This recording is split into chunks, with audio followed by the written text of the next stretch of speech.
அண்ணா திராவிட முன்னேற்ற கழக ஆட்சியில் இருந்தபோது அவர் சட்டத்துறை செயலாளராக பணியாற்றினார்.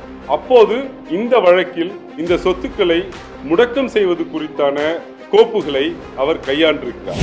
நீங்கள் விரும்புகிறீர்களோ இல்லையோ, உங்களுடைய முடிவுகளை அந்த நேரத்தில் கோப்புகளை கையாண்ட விதம் முடிவுகளை பாதிக்கும் என்பதுதான் பயாஸ். அந்த பயாஸ் இருக்கு. ஆனால் எங்களுக்கு இந்த வழக்கை நடத்தும் போது அது தெரிய வரவில்லை. நேற்றைக்கு தான் திரு பொன்முடி அவர்களுக்கு அது தெரிய வந்தது. இது முழுக்க முழுக்க ஒரு சட்டம் சார்ந்த ஒரு பிரச்சனை. அந்த பிரச்சனையை நாங்கள் நிச்சயமாக உச்ச நீதிமன்றத்தில் திரு பொன்முடி அவருடைய வருமானத்திற்கும் அவருடைய மனைவியுடைய வருமானத்திற்கும் எந்தவித தொடர்பும் இல்லை. நம்பர் 1.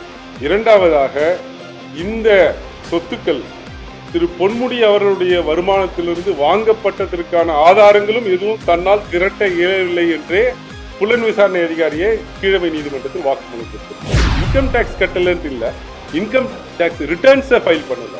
ஆனால் அனைத்து வருடங்களுக்கும் அவங்க அட்வான்ஸ் டாக்ஸ் கட்டியிருக்காங்க. அதுவும் எவிடன்ஸ்ல. அது திமுக நெருக்கடி இல்லை, திமுக பலமாக இருக்கிறது. அதை கண்டு பாஜக பயப்படுகிறது என்பதுதான் இதற்கு காரணம். இந்த வழக்கில் நாங்கள் உடனடியாக உச்ச நீதிமன்றத்தில் மேல்முறையீடு செய்வோம். அந்த மேல்முறையீட்டு மனுவில் நிச்சயம் அவர் விடுதலை செய்யப்படுவார் என்பதை நாங்கள் நம்புகிறோம். திரு பொன்முடி அவர்கள் 2006, 2011 வருடங்களில் தமிழக அமைச்சராக இருந்தபோது அவர் மீது சொத்து குவிப்பு வழக்கு கடந்த அண்ணா திராவிட முன்னேற்ற கழக ஆட்சியில் பழிவாங்கும் எண்ணத்தோடு தொடரப்பட்ட அந்த சொத்து குவிப்பு வழக்கில் கீழவை நீதிமன்றத்தில் வருமானத்திற்கு அதிகமான சொத்துக்கள் ஏதும் சேர்க்கப்படவில்லை என்பதை நிரூபித்து அவருக்கு விடுதலை தரப்பட்டது. அந்த விடுதலையை எதிர்த்து அப்போதைய அண்ணா திராவிட முன்னேற்ற கழக அரசு தாக்கல் செய்திருந்த மேல்முறையீட்டு வழக்கில் விசாரணை முடிந்து நேற்றைய முன்தினம் சென்னை உயர்நீதிமன்றத்துடைய மாண்புமிகு நீதிபதி திரு ஜெயச்சந்திரன் அவர்கள் கீழமை நீதிமன்றம் கொடுத்த விடுதலை உத்தரவை ரத்து செய்து இன்றைக்கு அந்த குற்றவாளி என்ற தீர்ப்புக்கு மேலாக எவ்வளவு தண்டனை என்பதற்காக திரு பொன்முடி அவர்களையும் அவருடைய துணைவியார் அவர்களையும் நீதிமன்றத்தில் ஆஜராக சொல்லியிருந்தார். ஆஜரான பிறகு இத்தனை வருட பழைய வழக்கு, அதாவது 2011 இதுவரை நிலுவையில் இருப்பதாலும் அவருடைய வயதை கருத்தில் கொண்டும் கீழமை நீதிமன்றம் விடுதலை செய்திருக்கிறது, அதை உயர்நீதிமன்றம் மாற்றி எழுதியிருக்கிறது போன்ற காரணங்களால் 3 வருட சாதாரண சிறை தண்டனையும் 50 லட்சம் ரூபாய் அபராதமும் விதித்து அந்த சிறை தண்டனையை 1 மாதத்திற்கு நிறுத்தி வைத்துள்ளார். அதாவது உச்ச நீதிமன்றத்தில் மேல்முறையீடு செய்வதற்கு வாய்ப்பாக அந்த சிறை தண்டனை 1 மாதம் நிறுத்தி வைக்கப்பட்டிருக்கிறது. இந்த வழக்கில் நாங்கள் உடனடியாக உச்ச நீதிமன்றத்தில் மேல்முறையீடு செய்வோம்.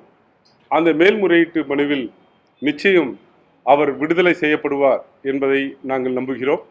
ஏனென்றால் இந்த வழக்கில் திரு பொன்முடி அவர்களை பொறுத்த மட்டிலும் வழக்கு தொடுக்கும் போதே வெறும் 4 லட்சத்திற்கும் அதிகமான ஏறக்குறைய 4,80,000 ரூபாய் மட்டும்தான் கணக்கில் வராத பணமாக காட்டப்பட்டது. ஆனால் அவருடைய துணைவியார் அவர்கள் விஷால் ஆட்டோ மற்றும் பல நிறுவனங்களை மிக வெற்றிகரமாக நடத்தி வருவதாலும் ஏறக்குறைய 1 வருடத்திற்கு டர்ன் ஓவர் மட்டும் 5 கோடி ரூபாய் வரை இருப்பதாக வருமான வரி தாக்கல் செய்யப்பட்டிருக்கிறது, வங்கி கணக்குகள் தாக்கல் செய்யப்பட்டிருக்கிறது. இந்த வழக்கில் மாண்புமிகு உயர்நீதிமன்றம் ஏன் அந்த விடுதலையை ரத்து செய்து குற்றவாளிகள் என்று கருதுவதற்கு இடம் என்றால்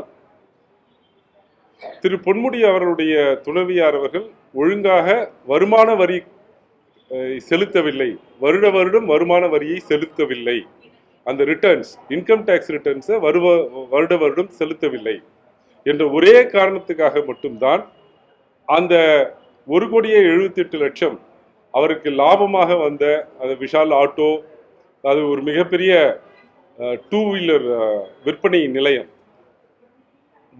கடலூரில் உள்ள மிகப்பெரிய 2 வீலர் விற்பனை நிலையம், அது அவருக்கு சொந்தமானது. சொல்ல போனால் திரு பொன்முடி அவர்கள் மீது 2006-11 தாக்கல் செய்யப்பட்ட வழக்கு இது. 1996-2001 அவர் வருமானத்திற்கு அதிகமாக சொத்து குவித்ததாக இன்னொரு வழக்கு தொடரப்பட்டிருந்தது. அந்த வழக்கில் உள்ள ஆதாரங்களை எடுத்து பார்த்தீர்களே என்றால் திருமதி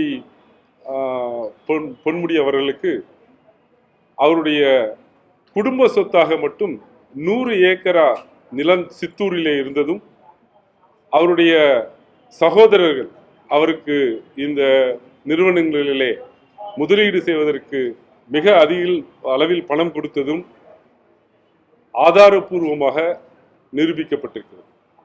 அந்த சாட்சியங்களை இந்த வழக்கில் எடுத்து வரவில்லை. இருந்தாலும் கூட இந்த வழக்கில் விசாரிக்கப்பட்ட வங்கி அதிகாரிகள் மற்றும் வருமானத்துறை வரித்துறை அதிகாரிகள், திருமதி விசாலாட்சி பொன்முடி அவர்கள் மிக லாபகரமாக தன்னுடைய தொழில் நிறுவனங்களை நடத்தி வந்தார் என்பதை ஒப்புக்கொண்டுள்ளார்கள்.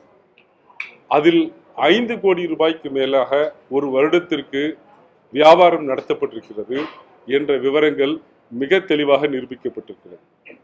ஆனால் உயர்நீதிமன்றம் குறித்த நேரத்தில் வருமான வரியை தாக்கல் செய்யாததுதான் தனக்கு சந்தேகத்தை ஏற்படுத்துவதாக ஒரு முடிவுக்கு வந்து இந்த விடுதலை ரத்து செய்திருக்கிறார்கள். இந்த வழக்கில் நிச்சயமாக திராவிட முன்னேற்ற கழக சட்டத்துறையின் சார்பில் மேல்முறையீடு செய்து மிக விரைவில் திரு பொன்முடி அவர்களுக்கு விடுதலையை மீண்டும் எடுத்து தருவோம் என்பதை உங்களுக்கு தெரிவித்துக் கொள்கிறேன்.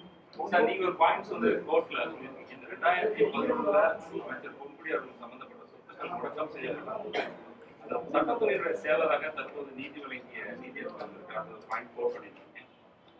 இதன் மூலமா ஏதாவது நமக்கு ஏதாவது கெயின் கிடைக்குதா? இல்ல, நான் சொல்றேங்க. அதாவது நாங்க ஒரு அது சட்டத்துல வந்து லேட்டன்ட் பயஸ்ன்பாங்க. எங்களை பொறுத்தவரை மாண்புமிகு நீதிபதி அவர்கள் அப்பழுக்கற்றவர். அவர் வந்து எந்த சந்தேகத்திற்கும் அப்பாற்பட்டவர். ஆனால் சட்டத்தின்படி அவர் சட்டத்துறை செயலாளராக அண்ணா திராவிட முன்னேற்ற கழக ஆட்சியில் இருந்தபோது அவர் சட்டத்துறை செயலாளராக பணியாற்றினார். அப்போது இந்த வழக்கில் இந்த சொத்துக்களை முடக்கம் செய்வது குறித்தான கோப்புகளை அவர் கையாண்டிருக்கிறார். அப்படி இருக்கும்போது அந்த பயாஸ், நீங்கள் விரும்புகிறீர்களோ இல்லையோ, உங்களுடைய முடிவுகளை அந்த நேரத்தில் கோப்புகளை கையாண்ட விதம் முடிவுகளை பாதிக்கும் என்பதுதான் பயாஸ். அந்த பயாஸ் இருக்கு. ஆனால் எங்களுக்கு இந்த வழக்கை நடத்தும் போது அது தெரிய வரவில்லை. நேற்றைக்கு தான் திரு பொன்முடி அவர்களுக்கு அது தெரிய வந்தது. அதை நாங்கள் நீதிபதி அவரிடம் எடுத்து சொன்னோம். நீதிபதி அவர்கள் சொன்னார்கள், நீங்கள் அப்போதே சொல்லியிருந்தால் கூட நான் இந்த வழக்கிலிருந்து விலகி இருக்க மாட்டேன் என்று சொல்லியிருக்கிறார். இது முழுக்க முழுக்க ஒரு சட்டம் சார்ந்த ஒரு பிரச்சனை. அந்த பிரச்சனையை நாங்கள் நிச்சயமாக உச்ச நீதிமன்றத்திலும் எடுத்துள்ளோம்.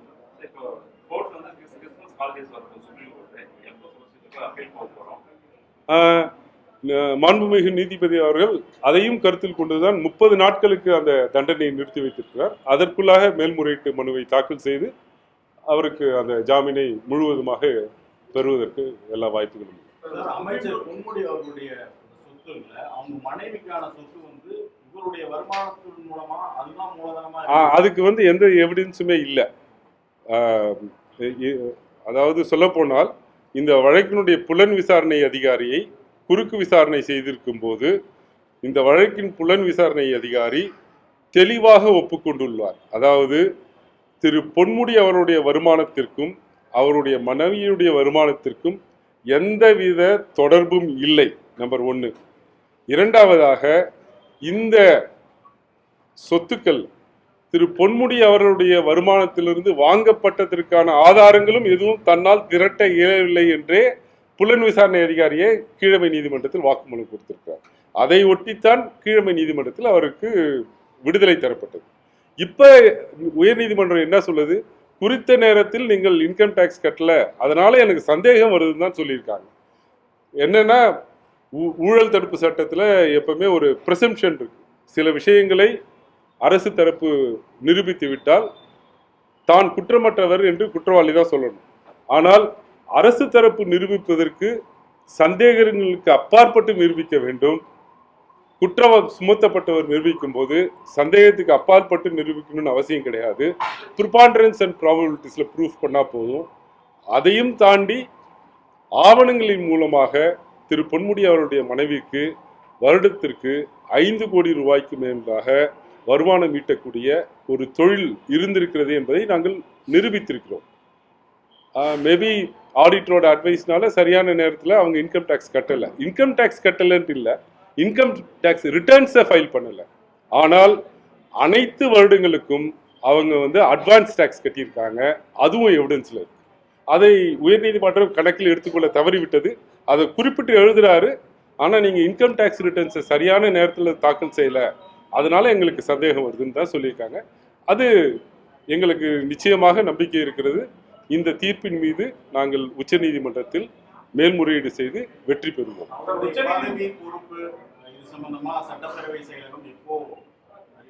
அது உரிய நேரத்தில் அவங்க அந்த நடவடிக்கை எடுத்துருவாங்க. அது ரெப்ரசன்டேஷன் ஆஃப் பீப்புள் ஆக்ட் கீழவும் கான்ஸ்டியூஷன் ஆஃப் இந்தியா கீழவும் என்ன உரிய நடவடிக்கை எடுக்குமோ அதை தமிழக அரசு எடுக்கும்.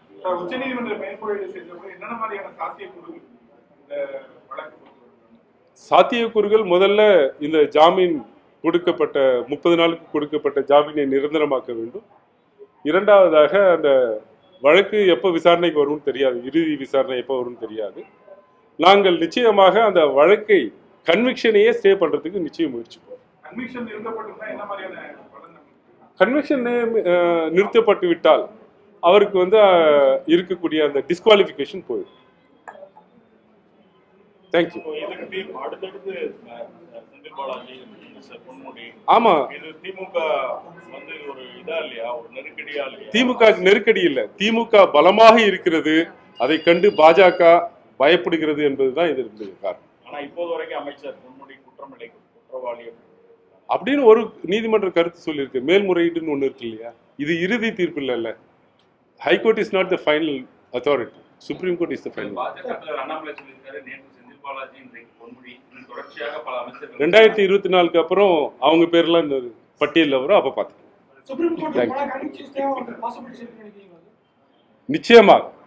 நிச்சயமாக எங்களுடைய தனிப்பட்ட கருத்தாக இல்லை, ஆவணங்களின் அடிப்படையில் இந்த வழக்கில் நிச்சயமாக நாங்கள் உச்ச நீதிமன்றத்தில் வெற்றி பெறுவோம்.